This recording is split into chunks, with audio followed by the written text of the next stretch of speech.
Ang buhay po ba ninyo ay weather-weather? Minsan meron, minsan wala, or madalas ay wala. May na mga bossing ko na ipako nyo na ang swerte, kagaya po nitong horsyong ito na aking hawak-hawak. Ang horsyong ito, mga bossing ko, ay nagamit na ng kabayo. Ibig sabihin, subok na po siya. Kaya ganyan po itsura po niyan. Nagamit na po yan. Mas mainam yung nagamit na ang inyo pong gagamitin, lalo na pagdating sa usapin ng horseshoe. Dahil yan po, mga bossing ko, ay subok na. Ang kabayo, mga bossing ko, ay may kakayahan na pabilisin ang takbo ng magandang kapalaran. Kung ikaw po, mga bossing ko, kahit anong gawing kayod, ay sa wala't wala, gumamit ka ng ganitong mga pamamaraan. Kailangan sa buhay po natin ay may mga alternative tayo na pamamaraan upang sa ganon, mga bossing ko, ay maalis ang mga kamalasan at may patutunguhan ng pagiging masipag at matyaga. Mainam, mga bossing ko, ay meron kayong ganito. Ipako nyo na ang swerte. Kung mapikita nyo po, mga bossing ko, mapapansin po nyo, may mga butas po yan. Diyan nyo ipapako.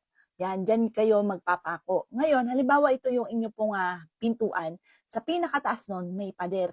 Doon nyo ipapako para ang swerte ninyo nakapako na at hindi weather-weather lagi ang buhay. At itong horseshoe ay may kakayahan na pabilisin ang takbo ng magandang kapalaran. May patutunguhan ng pagiging masipag at matyaga. Di ba mga bossing ko, minsan napapagod na po tayo sa sitwasyon natin na parang kahit anong gawing kayod ay sa wala't wala. Mainam, gumamit ka ng mga alternative na pamamaraan. Plus additional pa, nilagyan ko siya ng money tree. Ang ibig sabihin, ang pera ay puno. Yan po mga bossing ko, ang puno kasi nanganganak, nagsasanga-sanga, dumadami po siya. Kaya yan po ay gagamitin nyo, money tree, kung gusto nyo matatag ang inyong pera. Lalo na sa darating na 2026 Year of the Horse Fire.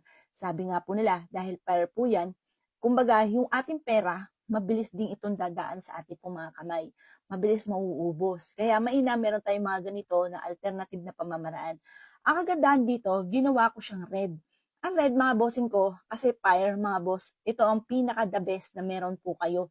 Yung red, yan ang pinaka-maswerte sa taon ng 2025, Year of the Horse Fire, mga bossing.